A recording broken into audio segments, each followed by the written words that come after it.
তিন দশকেরও বেশি সময় পেরিয়ে গেছে।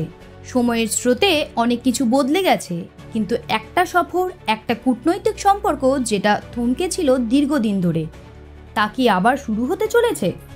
হ্যাঁ, প্রায় ৩০ বছর পরে প্রথমবারের মতো বাংলাদেশ সফরে আসছেন পাকিস্তানের কোনো বিদেশমন্ত্রী। পাকিস্তানের উপপ্রধানমন্ত্রী ও বর্তমান বিদেশমন্ত্রী ইশাক দার আগামী ২৩শে আগস্ট দুদিনের সফরে ঢাকায় পা রাখতে চলেছেন। এই সফর ঘিরে ইতিমধ্যেই শুরু হয়েছে নানা জল্পনা কল্পনা। ১৯৭১ সালে বাংলাদেশের স্বাধীনতার পর দুই দেশের মধ্যে সম্পর্ক বরাবরই ঠান্ডা ছিল। বিশেষ করে সরাসরি বাণিজ্য এবং কূটনৈতিক যোগাযোগ কার্যত বন্ধই ছিল দীর্ঘ সময়। কিন্তু এবার সেই বরফ গলানোর সম্ভাবনা তৈরি হয়েছে। বাংলাদেশের অন্তর্বর্তী সরকারের প্রধান উপদেষ্টা মোহাম্মদ ইউনূস স্পষ্ট জানিয়ে দিয়েছেন, বাংলাদেশ ও পাকিস্তানের সম্পর্ক কি হবে তা ভারত নয়, ঠিক করবে বাংলাদেশ নিজেই। আনন্দ আর ভালোবাসার দীপ্তিতে গড়া সমুজ্জ্বল পরমা, ঠিক তোমারই মতো। শ্যাম সুন্দর কোম্পানি জুয়েলার্স, আগরতলা, উদয়পুর, ধর্মনগর, কলকাতা।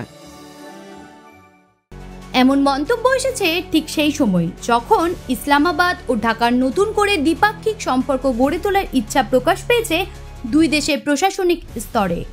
এর আগে গত এপ্রিলেই ঢাকায় এসেছিলেন পাকিস্তানের বিদেশ সচিব আমনা বালোচ। তখন থেকে গুঞ্জন চলছিল এবার পাক বিদেশ মন্ত্রীও আসতে পারেন। তবে ওই সময় কাশ্মীরের পহেলগাঁওয়ে জঙ্গি হামলা ও ভারত পাক সংঘর্ষের কারণে সফর স্থগিত হয়ে যায়। এবার সেই সফরের দিনক্ষণ চূড়ান্ত। ঢাকায় এসে ইশাক দার বাংলাদেশের অন্তর্বর্তী সরকারের বিদেশ উপদেষ্টা তৌহিদের সঙ্গে বৈঠক করবেন। পাশাপাশি প্রধান উপদেষ্টা মোহাম্মদ ইউনূসের সঙ্গেও বৈঠকের সম্ভাবনা রয়েছে। বাংলাদেশের বিদেশ উপদেষ্টা তৌহিদ জানিয়েছেন, বাংলাদেশ পাকিস্তানের সঙ্গে স্বাভাবিক সম্পর্ক গড়তে চায়। তিনি আরও বলেন, পাকিস্তানের সঙ্গে ইচ্ছাকৃতভাবে দূরত্ব বজায় রাখার যে সিদ্ধান্ত একসময় নেওয়া হয়েছিল, এখন সেই অবস্থান থেকে বেরিয়ে আসছে বাংলাদেশ। দুই দেশের মধ্যে কূটনৈতিক সম্পর্কের পাশাপাশি বাণিজ্য ও ভিসা নীতিতেও কিছু নরম মনোভাব দেখা যাচ্ছে। ইতিমধ্যে বাংলাদেশ এবং পাকিস্তানের মধ্যে আবার বাণিজ্যিক সম্পর্ক স্থাপনের জন্য কিছু পদক্ষেপ নেওয়া হয়েছে। এমনকি ভিসা পাওয়ার প্রক্রিয়াও সহজ করা হচ্ছে বলে জানা গেছে। এই সফর শুধু দুই দেশের সম্পর্ক নয়, বরং দক্ষিণ এশিয়ার কূটনৈতিক পরিস্থিতিতেও একটি গুরুত্বপূর্ণ দৃষ্টান্ত হয়ে উঠতে পারে, এমনটাই মনে করছেন বিশেষজ্ঞরা।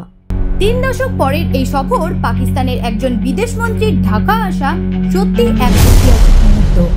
এটা শুধু অতীতের দূরত্ব কমানো নয়, বরং ভবিষ্যতের এক নতুন সম্ভাবনার দিকেও এগিয়ে চলা। জ্যোতি সরকারি report, headlines, Kolkata. Ma, there's this new Bengali matrimonial website, BABandhan.in. It's safe, verified, and just for us. Really? देर न करें, आज ही रजिस्टर करें।